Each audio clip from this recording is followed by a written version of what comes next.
atidžiai.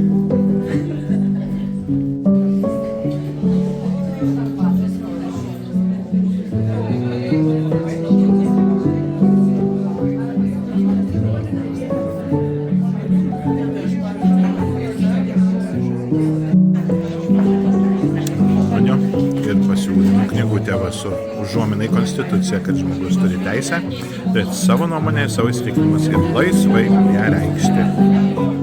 Šauniai. Čia jau jie gyvena, aš atsimenu praeitą kartą, kai buvau, tai čia užsipildo visiškai.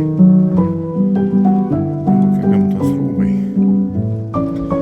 Štai baigiau šiandien dieną Simono Gaudėšiaus gimnazijos Šilalėj. Brandus čia kolektyvas dirba, jau ne vieną dešimtmetį, turintis patirtį, bet šiandien pas juos atėjau su labai jautria tema. O tai kaip mes turim komunikuoti ir bendrauti su jaunimu.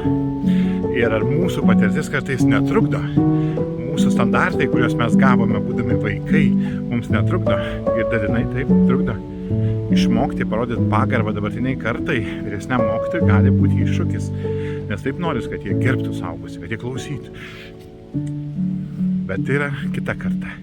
Ir jeigu aš su jais nemokėsiu su jais bendrauti, jie nuo manęs tols. Ačiū gimnazijai, buvo jautrių klausimų, temų, diskusijų apie tai, kaipgi turime komunikuoti su mūsų dabartinė Z ir artėjančia alfa karta, nes čia yra gimnazija. Iki kitų kartų sakau, ate, ačiū už kvietimą. Ir pažiūrėkit, kaip gražiai.